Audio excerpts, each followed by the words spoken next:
Bonjour à tous et bienvenue dans ce nouvel épisode du podcast des livres et des lettres. Dans cet épisode, aujourd'hui, on va parler de mes dernières lectures. On va donc parler de Odette et le taxi jaune d'Isabelle Artus, du roman Au bonheur des dames d'Émile Zola, du symbole perdu de Dan Brown et de La vérité sur l'affaire Harry Kéber de Joël Dicker que j'ai écouté en audio. Pour commencer, donc j'ai lu Odette et le taxi jaune d'Isabelle Artus, qui trace l'histoire d'Odette, 80 ans, excentrique, qui adore se rendre à l'aéroport de Roissy pour s'inventer des vies et s'imaginer des voyages. Donc elle ne voyage pas du tout, Odette elle prend jamais l'avion, juste elle se déguise, elle s'invente des personnages et elle va à l'aéroport. Sauf qu'un jour, Odette disparaît réellement à l'aéroport. C'est donc le début d'une enquête pour la retrouver, menée par Marie-Soleil, sa petite fille, Maurice, le chauffeur de taxi et son ami de longue date, et enfin Ludovic, un flic mis au placard et qui travaille à l'aéroport. Leur recherche les plonge dans le passé d'Odette, notamment lors de l'occupation de Paris pendant la Seconde Guerre mondiale. Odette et le taxi jaune, c'est un roman qui est sorti en 2022, écrit par Isabelle Artus, une autrice française et ancienne journaliste pour Psychologie Magazine, qui a ensuite travaillé pour Guerlain et est actuellement directrice de communication pour le Comité Colbert, une association qui favorise les savoir-faire et la création française. Odette et le taxi jaune, c'est son deuxième roman. Au vu du résumé des évocations faites à la guerre et à l'occupation, je m'attendais à un roman potentiellement triste qui allait me tirer les larmes, et finalement c'était tout l'inverse. Clairement, les sujets abordés sont lourds, puisque l'autrice aborde les thèmes de la guerre, du deuil, des secrets familiaux. Mais le récit va au-delà de ça, grâce à des personnages hauts en couleur. Et ce sont ces personnages, tous très liés entre eux d'une façon toute douce, qui en fait un récit très réconfortant. Et donc finalement, malgré la gravité du contexte historique, c'est une belle histoire d'amitié, d'amour et de famille. C'est un roman qui m'a vraiment fait du bien à la lecture. Je me suis attachée très vite au personnage et j'ai le sourire aux lèvres en y repensant. C'est écrit d'une façon simple, l'histoire se déroule bien et le roman n'est pas trop long.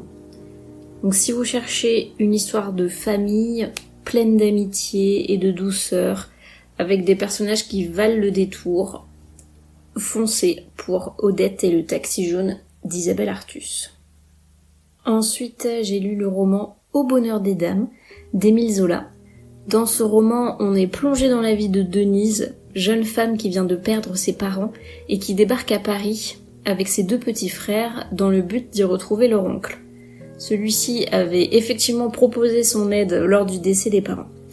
Denise arrive donc à Paris, mais pas à n'importe quelle période. On est en plein dans l'expansion des grands magasins, et notamment Au bonheur des dames, lancé par Octave Mouret, qui se développe à une vitesse folle, juste en face du petit commerce de son oncle.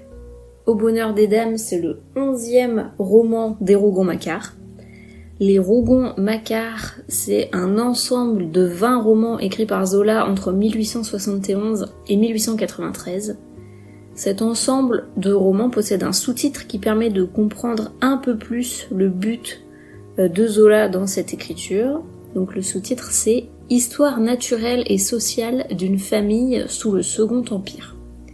On suit donc toute une famille sur 5 générations pendant le Second Empire qui se déroule donc de 1852 jusqu'à 1870. Ces romans sont liés entre eux, mais indépendants à la lecture. Vous pouvez les lire dans l'ordre que vous voulez, ou même n'en lire que quelques-uns. Émile Zola, c'est un écrivain français qui est né en 1840 et mort en 1902 à Paris. C'est un des chefs de file du naturalisme. Le naturalisme est un mouvement littéraire dont le but est de présenter la réalité d'une façon juste grâce à une documentation importante. Et c'est ce qu'a fait Zola pour écrire Au bonheur des dames, où il a énormément étudié le développement des grands magasins, surtout le bon marché, qui a en partie inspiré son roman. Jusqu'ici, j'avais lu un seul roman de Zola, Germinal, il y a plusieurs années, que j'avais vraiment adoré. J'avais hâte de découvrir une nouvelle œuvre de cet auteur, et en même temps, j'étais un peu sur la réserve, en me demandant si je n'allais pas moins apprécier Zola. J'ai tellement aimé Germinal à l'époque où je l'ai lu, que je l'ai un peu positionné sur un piédestal, et j'avais peur que ça ne suive pas avec d'autres romans de Zola. Clairement, c'était une peur infondée, puisque j'ai adoré Au bonheur des dames. Un vrai coup de cœur. Ce texte a un équilibre parfait entre l'intrigue, qui est donc l'histoire de Denise, la beauté des descriptions et l'analyse sociologique par rapport au développement des grands magasins et à la mutation du commerce parisien. Quand on dit Zola, souvent les gens vous répondent « Ah non, j'aime pas les descriptions à rallonge ». Je vais pas nier l'existence de ces descriptions.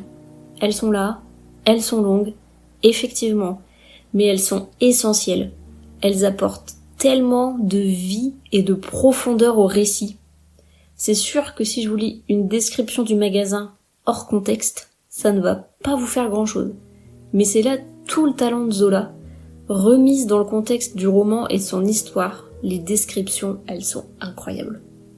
Quand Denise arrive à Paris, au tout début du roman, avec ses deux petits frères perdus et épuisés du voyage, et qui tombent face à la devanture du grand magasin, eh bien la description, elle permet vraiment de faire passer le message de leur ressenti. Ils n'ont jamais vu un magasin pareil. Autant de choix, autant de couleurs, et la description ici, elle arrive parfaitement à retranscrire l'abondance de tout ce qu'il y a à vendre. Zola, il ne se contente pas d'écrire, il y avait beaucoup de tissus différents. Non, il vous les montre, tous les tissus. Il les nomme, il montre leur matière, leur couleur. Et effectivement, on peut parfois se sentir noyé d'informations dans certaines descriptions, mais c'est exactement le but de Zola.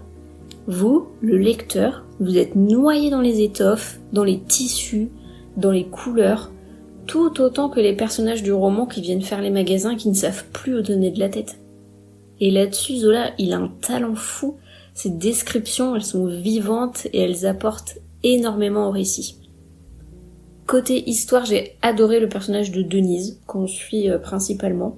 Une jeune femme qui prend soin de ses deux petits frères, quitte à se mettre elle-même de côté. Elle ne flanche pas, même dans les moments difficiles, même quand on lui propose de prendre un amant pour qu'il lui offre des cadeaux et qu'il l'aide financièrement, elle refuse. C'est vraiment un personnage féminin que j'ai beaucoup aimé. Pour le côté analyse sociologique, on voit vraiment comment se développe Au bonheur des dames et comment ce nouveau type de commerce prend le dessus facilement sur les petits magasins. On est plongé dans le fonctionnement intérieur du magasin avec les vendeurs, leur hiérarchie, leur mode de vie. Mais on est aussi plongé plus haut dans les rouages du magasin. Comment faire plus de profit, comment s'agrandir encore. C'est très intéressant, surtout grâce aux notes de bas de page que j'avais sur mon édition, la Folio classique, qui donne des informations supplémentaires. On en apprend beaucoup notamment sur le fondateur du Bon Marché, Aristide Boucicaut, dont Octave Mouret, le directeur du Bonheur des Dames, est inspiré. En résumé, je pense que vous avez bien compris que j'ai adoré ce roman. Si vous cherchez un livre plein de vie, avec de super personnages, qui vous en apprendra plus sur la mutation du commerce parisien, foncez. Et ne craignez pas ce côté intimidant que peut avoir Zola. Ces descriptions sont longues, certes, mais elles ont un but qu'elles atteignent très bien. Ça m'a donné très envie de lire toute la saga des Rougon-Macquart. Je vous en ferai possiblement des épisodes dédiés dans le podcast. Et si vous aussi, vous voulez lire les Rougon-Macquart, mais que vous ne savez pas trop par où commencer, j'ai trouvé un super article sur le blog du Dragon Galactique. Je vous mets le lien dans les informations de l'épisode. C'est un guide de lecture des Rougon-Macquart pour orienter ses choix si on ne souhaite pas tout lire. Il y a une catégorie avec les titres les plus accessibles, dont font partie Au bonheur des dames et Germinal d'ailleurs, une catégorie avec les titres essentiels, une catégorie sur le thème de la condition des femmes, une autre sur les romans se déroulant uniquement à Paris. Je trouve ça vraiment super comme idée. J'ai ensuite lu Le symbole perdu de Dan Brown, dans lequel on retrouve de nouveau Robert Langdon, professeur de symbologie, qui est également le héros des romans Ange et Démon et Da Vinci Code du même auteur. Dans ce nouveau récit, il est appelé par son vieil ami, Peter Solomon, pour animer une conférence en urgence. Le conférencier initialement prévu vient d'annuler, c'est à Washington, il faut faire vite, bref. Robert vient, se rend au lieu demandé, et fait une découverte macabre qui va l'entraîner dans une quête au cœur de la franc-maçonnerie, à la recherche d'un secret très bien gardé et très bien codé. Le symbole perdu est sorti en 2009 et c'est donc le 3e roman sur 5 au total à suivre les aventures de Robert Langdon, notre professeur de symbologie préféré, incapable de se tenir loin des problèmes. Dan Brown, lui, il a 60 ans, il est américain et il a eu plusieurs vies. Enfant, il a grandi dans un milieu religieux. Après son diplôme de l'université d'Amherst, il a créé sa propre maison de disques et produit plusieurs CD, dont un qui s'appelle Ange et Démon, titre de son premier roman, et dont l'ambigramme du titre a été dessiné par un homme nommé John Langdon. Langdon comme son héros. Il a également été professeur à l'université et commence à écrire des romans en 1994. Et c'est son 4e roman, Da Vinci Code, qui lui ouvre les portes du succès. Sachant qu'il n'a écrit que 7 romans en tout. Pour revenir au symbole perdu, ceux qui ont écouté mon épisode précédent sur les origines du Da Vinci Code savent que j'aime beaucoup Dan Brown et que j'ai adoré le Da Vinci Code. J'avais très hâte donc de retrouver la plume de Dan Brown. J'ai passé un bon moment en lisant le symbole perdu. On y retrouve tout ce qu'on aime chez Dan Brown. Un rythme effréné, avec des rebondissements en permanence, des codes, des symboles, qui sont pour certains d'ailleurs dessinés dans le livre et que vous pouvez essayer de déchiffrer vous-même. Ce mélange entre enquête et symbologie fonctionne très bien sur moi. Sont également communiquées des informations sur les francs-maçons, sur la ville de Washington, et c'était très intéressant. Je trouve qu'on voit quand même venir assez facilement le plot twist. J'ai préféré Da Vinci Code, clairement, mais si vous cherchez des enquêtes haletantes, utilisant le décryptage de symboles et d'énigmes, prenant souvent place autour de sociétés secrètes, vous allez beaucoup aimer Dan Brown, je pense. Et si vous vous posez la question, les romans mettant en scène le personnage de Robert Langdon ne se suivent pas vraiment. Ils se suivent chronologiquement parlant, mais vous pouvez très bien les lire dans le désordre ou n'en lire qu'un. J'ai bien évidemment prévu de lire les 2 autres récits mettant en scène Robert Langdon. Donc il me reste Inferno, qui se passe à Florence, où Robert Langdon se réveille amnésique et en possession d'un objet macabre qu'il doit décrypter. Puis Origine, qui se déroule en Espagne avec un ancien élève de Langdon qui a fait une découverte scientifique révolutionnaire. Rien que dans les résumés, on voit que c'est à peu près toujours la même recette, mais ça me plaît bien, donc c'est ce qui compte. Et pour terminer, dans le dernier épisode à propos de mes 3 dernières lectures, je vous ai raconté mes déboires avec le livre audio et le fait que j'avais donné une nouvelle chance à l'audio en écoutant Le Signal de Maxime Chatham. Et après l'écoute du Signal, j'ai enchaîné avec celle de La vérité sur l'affaire Harry Kéber de Joël Dicker.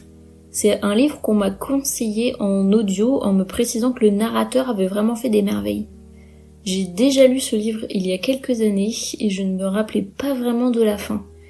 Je me souvenais seulement l'avoir beaucoup aimé et l'avoir lu très très vite. Pour rappel, La vérité sur l'affaire Harry Kéber, c'est un roman sorti en 2012 qui a reçu le Grand Prix du roman de l'Académie française, le Prix littéraire de la vocation et le Prix Goncourt des lycéens la même année. L'histoire suit Marcus Goldman, le narrateur, un jeune écrivain qui a connu une ascension fulgurante après le succès de son premier roman. Face à une panne d'inspiration, il décide de rendre visite à son maître à penser, l'écrivain Harry Kéber, qui vit à Aurora, dans une petite bourgade du New Hampshire. C'est là que tout déraille, puisque le squelette de Nola Kellergan, disparu il y a 33 ans, est retrouvé enterré dans le jardin de Harry. Persuadé de l'innocence de son ami, Marcus décide de mener l'enquête lui-même. Sans surprise, j'ai encore passé un très bon moment de lecture. Effectivement, si vous avez l'occasion de le découvrir en audio, n'hésitez pas une seconde. Le narrateur, Stéphane Varupen, a effectué un travail superbe sur les voix et les intonations données aux personnages. On les reconnaît rien qu'à sa façon de parler, et je trouve ça grandiose. Concernant le texte, l'écriture de Dicker est redoutablement efficace pour nous plonger dans la tête de Marcus. Le récit alterne entre son point de vue dans le présent, ses souvenirs, et également des scènes qui se déroulent dans le passé de Harry. J'avais oublié un certain nombre de rebondissements, et donc j'ai quand même été prise au dépourvu, alors que j'avais déjà lu le livre. C'est un livre assez imposant, mais qui se déroule très bien et qui se dévore tellement il est passionnant.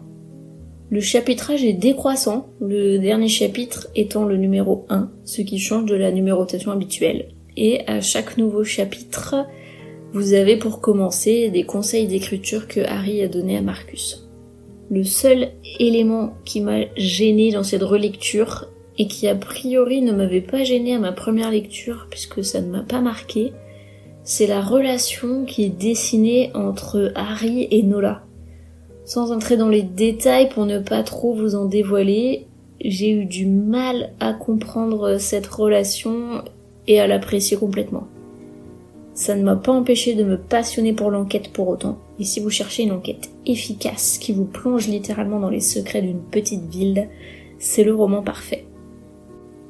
Et je vous lis les premières pages du roman Au bonheur des dames de Zola pour que vous voyez un petit peu l'écriture. Denise était venue à pied de la gare Saint-Lazare où un train de Cherbourg l'avait débarqué avec ses 2 frères après une nuit passée sur la dure banquette d'un wagon de 3e classe. Elle tenait par la main Pépé et Jean la suivait, tous les 3 brisés du voyage, effarés et perdus au milieu du vaste Paris, le nez levé sur les maisons, demandant à chaque carrefour la rue de la Michaudière dans laquelle leur oncle Baudu demeurait.